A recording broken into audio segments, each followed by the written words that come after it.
जब मैं वो फॉर्म फिल करने लगा फिर उसने बताया कि एग्जामिनर ने पूरी बात मैं आपको वीडियो में बताऊंगा। सो वीडियो शुरू करते हैं। हेलो एवरीवन, दिस इज अनमोल। तो आज की वीडियो में मैं आपके साथ अपना एक्सपीरियंस शेयर करने जा रहा हूँ। तो भाई मैंने ना जीटी का एग्ज़ाम दिया था कुछ महीने पहले।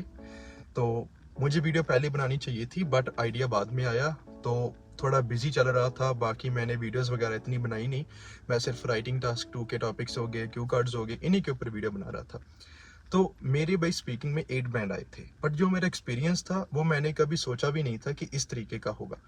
क्या हुआ मैं आपको डिटेल में बताऊंगा एंड प्लीज वीडियो को एंड तक देखना। पहले अभी ये रीजन जानते हैं कि मैंने एग्जाम क्यों दिया। मैंने अभी अपनी पीआर की फाइल लगानी है एंड जिस प्रोग्राम में मैंने फाइल लगानी है पीआर के, उसमें मुझे ज़्यादा बैंड स्कोर नहीं चाहिए।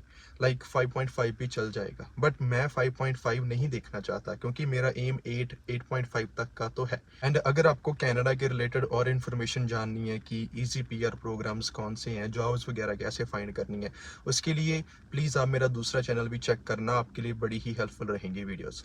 तो अभी बात करते हैं एग्जामिनर की। मुझे ना बड़े मैसेज आते थे स्टूडेंट्स के, मुझे कहते थे कि ऐसा करके भाई हमारे एग्जामिनर ने तो हमसे इतने क्वेश्चंस पूछे, वो हर एक क्वेश्चन के बाद वाई पूछ रहा था। क्यू कार्ड भाई हमसे पूरा 2 मिनट का सुना ही नहीं एंड फॉलोअप्स में उसने बड़ा ही इंटरप्ट करा। तो मैं कहता था कि ऐसा बहुत कम होता है, अगर आपके साथ ऐसा हो रहा है मेक श्योर करो कि आप अपनी तरफ से बेस्ट ट्राई करो ताकि आपका स्कोर कम ना आए। बट मैंने ये नहीं सोचा था कि मेरे साथ भी ऐसा हो सकता है, क्योंकि जब मैंने इंडिया में एग्जाम दिया था तो मेरे साथ ऐसा बिल्कुल नहीं हुआ था। तो भाई फिर उसके बाद हम स्पीकिंग देने गए। मैं तो ऐसे रेडी था कि लाइक बड़े आराम से मुझे 8.5 तक तो मिल ही जाएंगे, टारगेट तो चलो 9 था। तो हुआ क्या भाई मेरे साथ, इंट्रो क्वेश्चंस में उसने इतने ज़्यादा क्वेश्चन करे ना कि लाइक मैं खुद शॉक हो गया। जैसे कि उसे पता हो कि मैं यूट्यूब पे वीडियोस बनाता हूँ, क्वेश्चन पे क्वेश्चन पूछ रहा है, मैं उसको आंसर देता जा रहा हूँ। स्टार्टिंग कैसे हुई, उसने मेरे से इंट्रो क्वेश्चंस पूछे। स्टार्टिंग में बस थोड़ा नेम वगैरह पूछा। वो वीडियो कॉल पे स्पीकिंग थी तो मेक श्योर कर रहे थे कि मुझे उसकी आवाज़ सुन रही है या नहीं। एंड उसमें इतना आई कंटेक्ट भी नहीं हो पाता क्योंकि वीडियो कॉल का एक्सपीरियंस मेरा अच्छा बिल्कुल नहीं रहा। उसने मेरे से क्वेश्चन पूछे भाई इंट्रो कि आपको क्या लगता है कि रिलैक्स होना आपके लिए कितना का इंपॉर्टेंट है। तो मैंने कहा डेफिनेटली। उसके रीज़न मैंने बता दिया कि जब मैं काम पे जाता हूँ मैं मेक श्योर करता हूँ कि भाई मैं रिलैक्स फील करूँ, अच्छी नींद लूँ एंड मैं अपनी मेंटल हेल्थ का भी ध्यान रखता हूँ। तो यहाँ पे जब मैंने मेंटल हेल्थ की बात करी ना, उसने भाई उसी में से क्वेश्चंस पूछने स्टार्ट कर दिए। उसको लगा कि मैं कुछ ज़्यादा स्मार्ट बन रहा हूँ। तो फिर उसने पूछा कि मेंटल हेल्थ के बारे में आपका क्या ओपिनियन है कि आजकल लोग इतना ध्यान नहीं रखते। फिर मैंने कह दिया कि वो बिजी हैं, सोशल मीडिया यूज़ करते रहते हैं। फिर उसने कहा कि मेंटल हेल्थ को अच्छा करने के लिए हम क्या क्या कर सकते हैं। तो मैंने मेडिटेशन के बारे में मेंशन करा। मैंने कहा कि हमें ग्रेटफुल होना चाहिए, कुछ बुक्स रीड करनी चाहिए। तो फिर उसने मेरे को पूछा नेक्स्ट क्वेश्चन कि तुम्हें क्या लगता है कि रीसेंट ईयर्स में कि तुम्हारी मेंटल हेल्थ में इंप्रूवमेंट आई है या नहीं। तो मैं वहां पे भी शौक भी, क्या भाई एक आइडिया क्या ऐड कर दिया उसमें, तुम तो मेरे से क्वेश्चन ही पूछते जा रहे हो। मैं उसका आंसर कर रहा हूँ, वो मेरे से फिर वाई पूछ रहा है एंड फिर वाई के साथ वो मेरे से ये भी पूछ रहा था कि तुम कितना एग्री करते हो। तो मुझे लगा कि भाई कहीं ना कहीं तो गड़बड़ है कि लाइक मुझे नहीं अच्छा लगा इसका बिहेवियर। मैंने उसी पॉइंट पे सोच लिया था कि भाई मैं तो इसकी कंप्लेंट करूंगा क्योंकि मैं बिल्कुल भी खुश नहीं था। अगर मेरी जगह कोई स्टूडेंट होता वो नर्वस हो जाता क्योंकि उनको होता है कि भाई हमारे पहले बैंड नहीं आए थे, अगर इस बारी भी ना आए तो हम क्या करेंगे। बट मेरे में कॉन्फिडेंस था इसलिए मैं उसको आंसर कर पाया। अगर मेरी जगह कोई स्टूडेंट होता, मैं कोई कंपैरिजन नहीं कर रहा हूँ, मैं सिर्फ सिचुएशन को बता रहा हूँ, अगर कोई नया स्टूडेंट होता तो भाई बिल्कुल नर्वस हो जाता। बट मेरे लिए वो नर्वसनेस इतनी नहीं हुई मुझे। तो फिर क्यू कार्ड की बात आई। क्यू कार्ड में उसने मेरे से क्वेश्चन पूछा कि तुम्हारा फेवरेट पार्ट क्या है तुम्हारे होम का। तो फिर भाई मेरे दिमाग में बड़ा ही खतरनाक आइडिया आया। मैंने कहा कि अभी बताता हूँ मैं इसको।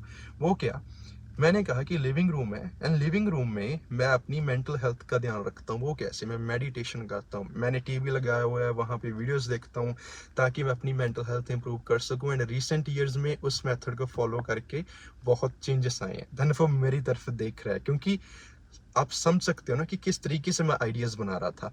तो मुझे भी बड़ा अच्छा लगा कि लाइक तुमने मेरे से क्वेश्चन पूछे, मैं भी तुमको एक्सप्लेन कर सकता हूँ। वैसे में जीरंड क्या, कंडीशनल सेंटेंस क्या, कुछ छोड़ा ही नहीं भाई। मैंने करते करते मैं और एक्सप्लेन कर ही रहा था, फिर उसने कह दिया कि बस मैंने इतना ही सुनना है। मैं चाहता था कि मेरे से पूरा 2 मिनट का सुने। तो फिर फॉलोअप्स की बारी आई। फिर भाई जैसे कि मैंने अपनी तरफ से पॉइंट रखे, फिर वो भी नहीं कम था। बट डेफिनेटली वो एग्जामिनर बड़ा ही रूड था।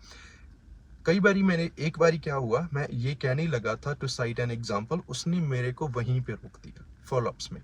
मुझे लगा कि भाई ये कैसा आदमी है कि मैं अपना और एक्सप्लेन कर रहा हूँ, उस पॉइंट को और स्ट्रॉन्ग कर रहा हूँ, ये मेरे से नेक्स्ट क्वेश्चन पूछ रहा है, बट स्टिल मैं अपने फेस पे मैंने स्माइल रखी, मैंने ये शो करा कि भाई तुम्हारा बिहेवियर मेरी परफॉर्मेंस के ऊपर इफेक्ट नहीं क्रिएट करेगा।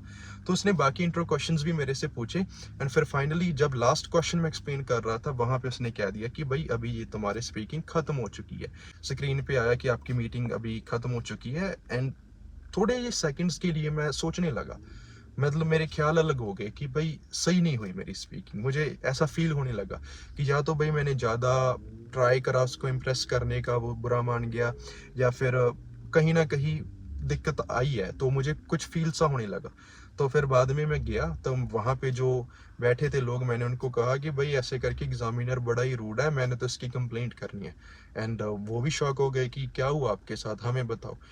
उसके बाद मैंने अपनी सिस्टर को फ़ोन लगाया कि ऐसा करके मेरे साथ ऐसा हुआ, एंड वो भी हंसने लगी। मैंने कहा कि मैं जिसको भी बता रहा हूँ सभी हंस क्यों रहे हैं, मैंने वो एक्सपीरियंस करा है तो मुझे पता है कि भाई वो चैलेंजिंग था थोड़ा सा मेरे लिए। उन्होंने मेरे को एक फॉर्म दे दिया, मैं उस टाइम बहुत गुस्से में था। मैंने कहा कि मैं तो इसको फॉर्म को फिल करूंगा ही करूंगा। फिर उसने मुझे एक चीज़ बताई कि ये फॉर्म आप फिल कर सकते हो, वो इसको चेक करेंगे, बट आपके स्कोर के ऊपर कोई चेंज इससे नहीं आएगा, आपके एग्जामिनर ने आपका स्कोर लगा दिया है। उसने मुझे ये कहा तो फिर उस टाइम मैं समझ गया कि भाई एग्जामिनर राइट अवे आपका स्पीकिंग का स्कोर लगा देता है, क्योंकि वो खुद बता रहे हैं तो वो सच ही होगा। एंड फिर उसके बाद क्या हुआ, मेरा जो मेन एग्जाम था लिसनिंग, रीडिंग एंड राइटिंग का, वो 2 घंटे बाद था। तो मैं बाहर चला गया, थोड़ा सा मैं डाउनटाउन एरिया में था, तो फिर मैंने फॉर्म देखा एंड मैं अंदर गया एंड उसने कहा कि आपने फॉर्म फिल कर लिया या नहीं। मैंने कहा नहीं, मुझे नहीं चाहिए, अगर मैं नहीं फिल करूंगा, क्योंकि अगर स्कोर उसने लगा ही दिया है तो फॉर्म फिल करे का क्या फ़ायदा। तो मैंने वो ऐसे ही छोड़ दिया एंड फिर मैंने इंटरनेट पे सर्च करा कि एग्जामिनर ऐसा क्यों करते हैं। सबसे पहले वहाँ पे लाइन लिखी हुई थी कि एग्जामिनर इसलिए करते हैं कि आपकी आइडियाज़ रेलेवेंट नहीं है। देन मैं तो भाई सोचने लगा कि यार शायद यही कितने गलती ना हो गई हो। पर मुझे लगा कि मुझे इतना तो अपने आप पे विश्वास है कि मेरे आइडियाज़ रेलेवेंट तो हैं। तो फिर उसका सेकंड रीज़न था इंटरनेट पे कि भाई ऐसा करके टाइम लिमिट होती है। मैंने सोचा हो सकता है कि मैं ज़्यादा एक्सप्लेन कर रहा था, मुझे नहीं करना चाहिए। तो फिर मैंने सोचा कोई बात नहीं, अभी लिसनिंग, रीडिंग, राइटिंग के एग्जाम के ऊपर फोकस करते हैं एंड फिर देखेंगे रिजल्ट क्या आएगा। 3 दिन बाद हमारा रिजल्ट आ गया एंड स्पीकिंग में मुझे 8 बैंड मिले। मुझे इतनी ज़्यादा खुशी नहीं हुई, मुझे था कि एटलीस्ट मुझे 8.5 तो वो दे देता। डेफिनेटली मेरे आ जाते अगर मेरा एग्जामिनर थोड़ा सा अच्छा होता। यस, ये बिल्कुल सच है कि अगर आपका एग्जामिनर थोड़ा सा पोलाइट है, थोड़ा सा आपको अंडरस्टैंड करे, वो आपको स्कोर भी अच्छा देगा। जो मेरा एग्जामिनर था, पता नहीं क्यों भाई ऐसा क्यों था वो। तो आपके साथ भी ऐसा हो सकता है। मैंने सोचा कि आपके साथ मैं एक्सपीरियंस शेयर करूं, क्योंकि बहुत कुछ सीखने को मिल जाता है। हमें क्या सीखने को मिला कि इंट्रो के आइडियाज़ क्यू कार्ड में ऐड करने की कोशिश करो अगर टॉपिक मैच कर रहा है। हमें ये भी सीखने को मिला कि रेलेवेंट आइडियाज़ होने चाहिए, ज़्यादा आपको एक्सप्लेन नहीं करना चाहिए। एट द सेम टाइम कि एग्जामिनर्स ऐसे होते हैं तो कॉन्फिडेंस रखो। वीडियो के साथ साथ मैंने आपको टिप्स एंड ट्रिक्स भी बता दी एंड अपना एक्सपीरियंस भी शेयर कर दिया। तो बाद में तो काफ़ी अच्छा लगा कि लाइक मुझे स्कोर भी मिल गया, तो सोचा कि आपके साथ भी शेयर कर दूं।